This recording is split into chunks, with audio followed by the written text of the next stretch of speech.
Unit 11 Capital and Revenue Transactions. அதில் first 1 mark. இது வந்து லெசன் வந்து ஈஸியான லெசன். ஃபஸ்ட்டு 1 மார்க் பாருங்கள். Amount spent on increasing the seating capacity in a cinema hall is option A capital expenditure. ரெண்டாவது expenditure incurred ₹20,000 for trial run of a newly installed machinery. Option C capital expenditure. அடுத்து third one interest paid on bank deposit is option B revenue receipt. At the fourth one, amount received from IDBI as a medium term loan for augmenting working capital. Option D, capital receipt. At the fifth one, revenue expenditure is intended to benefit. Option C, current period. At the sixth one, pre-operative expenses are option D, capital expenditure. இப்போது இந்த லெசனில் 1 mark questions பார்த்துருக்குறோம். அடுத்து 2 mark theory questions exercise எல்லாம் பார்க்க போகிறோம். இது ரொம்ப ரொம்ப ஈஸியான லெசன். இந்த லெசன்லேருந்து கண்டிப்பாக பப்ளிக் வரைக்கும் கொஸ்டின்ஸ் வரும். அதில் ஃபஸ்ட்டு பாருங்கள், தியரி பார்க்க போகிறோம். ஷார்ட் கொஸ்டின்ஸ் எல்லாருக்குமே ஆன்சர் கொடுத்துருக்குறேன். அதில் ஃபஸ்ட்டு வந்து உங்கள் புக்கில் capital expenditure, revenue expenditure, deferred revenue expenditure ரொம்ப முக்கியம். இந்த 3லேருந்து ஒன்று வரும் கண்டிப்பாக.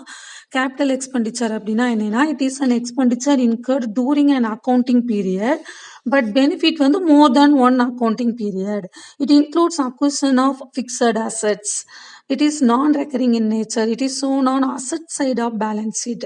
Examples வந்து cost of acquisition of land and building, cost of acquisition of office equipment, computer, air conditioner, அடுத்து plant and machinery including installing charges and trial run.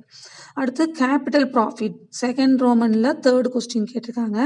the profit realized over and above the cost of the fixed asset is called capital profit. Capital profit is the profit which arises not from the normal course of the business. Example, profit on sale of fixed asset. அடுத்து revenue expenditure பார்க்குறோம்ப்பா. It is an expenditure incurred for day-to-day running of the business.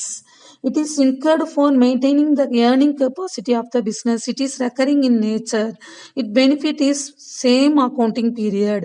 It is shown on debit side of the trading and P&L account. Example, purchase of goods for resale, administration, selling and distribution expense, manufacturing expense. Deferred revenue expenditure ரொம்ப முக்கியமானது. It is an expenditure the benefit of is to be derived over a subsequent period. It is a revenue expenditure but the effect வந்து benefit வந்து derived from 2 or more years. Example, advertising, major repairs of plant and machinery. முக்கியமான கொஸ்டின்ப்பா, பார்த்துக்கோங்க. அடுத்து capital receipt. Receipt which is not revenue in nature is called capital receipt. It is non-recurring in nature. The amount received is normally substantial. It is shown on the liability side of the balance sheet. Example வந்து proceeds from issue of shares and debentures, long-term loan raised from bank. At the proceeds on sale of fixed assets, long-term investment. At the receipt for special donations. At the fourth one, revenue receipt. Receipt which are obtained in the normal course of business is called revenue receipt. Normal business வர்ற பணம் revenue receipt தான். It is recurring in nature. The amount received is generally small. Examples, proceeds from sale of goods, interest on investment received, rent received, dividend from investment in shares. அடுத்து difference question பார்க்க போகிறோம்ப்பா. Capital எக்ஸ்பெண்டிச்சருக்கும் revenue எக்ஸ்பெண்டிச்சருக்கும் உள்ள difference 5 mark கொஸ்டின்ஸில் கேட்கலாம். பாருங்கள், first basics எழுதிக்கணும். அதில் first பாருங்கள் நேச்சர். இட் இஸ் நான் recurring in nature, it is recurring in nature. Second one, purpose, to contribute to the revenue earning capacity of the business to carry on day-to-day activities of the business. Third one, period of benefit. Its benefit is available for longer period. Its benefit is one accounting period. Effect on profit earning capacity. Profit earning capacity வந்து increases. இதில் வந்து maintaining the capacity. And the accounting treatment, it will appear on the asset side of the balance sheet. It will appear on the trading and P&L account debit side. Capital எக்ஸ்பெண்டிச்சருக்கும் revenue எக்ஸ்பெண்டிச்சருக்கும் உள்ள difference பார்த்தோம். அடுத்த difference வந்து capital ரிசிப்ட்டுக்கும் revenue ரிசிப்ட்டுக்கும். So heading எழுதிக்கணும், basics, capital receipt, revenue receipt. First nature, non recurring in nature, recurring in nature. Second one, size. Amount is generally substantial. Amount is generally smaller. Third one, distribution. These amounts are not available for distribution of profit. இதில் வந்து the excess of revenue received over revenue expenses can be used for distribution as profit. அடுத்து exercise some பார்க்க போகிறோம்ப்பா. பாருங்கள், exercise some வந்து உங்கள் புக்கில் கொடுத்துருக்குறாங்க. State whether the following expenditure are capital revenue or deferred revenue. இப்போ இந்த மூணுக்கும் நம்ம ஆன்சர் எழுத போகிறோம். ரொம்ப ஈஸியான கணக்கு. நம்ம தியரி படிச்சிருந்தோம்னா தான் இது ஆன்சர் எழுத முடியும். பாருங்கள், ஃபஸ்ட்டு ஹெட்டிங் எழுதிக்கிறோம். Serial number, transaction, classification. Heading எழுதியாச்சு. ஃபஸ்ட்டு உங்கள் புக்கை பார்த்து எழுதுங்க. Advertising expenditure the benefit of which will last for 3 years. Advertising expenses வந்து 3 இயர்ஸ்க்கு பெனிஃபிட். ஸோ அப்போ அது என்னது? Deferred revenue expenditure. ஆன்சர் பக்கத்தில் எழுதிருங்க. Second one, registration fee paid at the time of registration of a building, capital expenditure. At the expenditure incurred on repairs and whitewashing of an old building, capital expenditure. At the second sum பாருங்க, அது ஒரு 4 இது கொடுத்துருக்குறாங்க. இதுக்கும் அதே மாதிரி serial number, transaction, classification போட்டுக்கணும். First, registration expense incurred to the purchase of land, capital expenditure. Second, repairing charges paid for remodelling the old building purchased, capital expenditure. Third one, carriage paid on goods purchased, revenue expenditure. Fourth one, legal expenses paid for raising of loans, capital expenditure. இந்த category வந்து நம்ம theory படிச்சிருந்தா தான் இப்போ இந்த கணக்கு செய்ய முடியும். ஈஸியான சாப்டர். அடுத்த சம் பாருங்க, தேர்ட் சம்மு. 4 இது கொடுத்துருக்குறாங்க. ஹெட்டிங் எழுதுகிறோம். Serial number, transaction, classification. First, construction of building ₹10 lakhs, capital expenditure.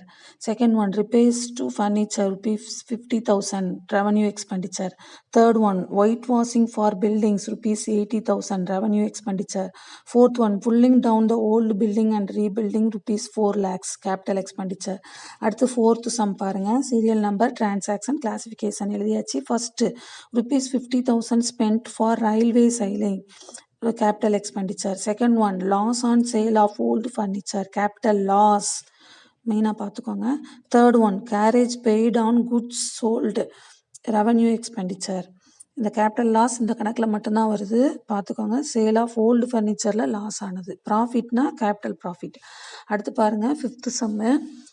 அதில் 4 இது கொடுத்துருக்காங்க. First serial number, transaction, classification எழுதியாச்சு. First, legal fee paid to the lawyer for acquiring a land ₹20,000, capital expenditure. Second, heavy advertising cost of ₹12 lakhs spent on introducing a new product, deferred revenue expenditure.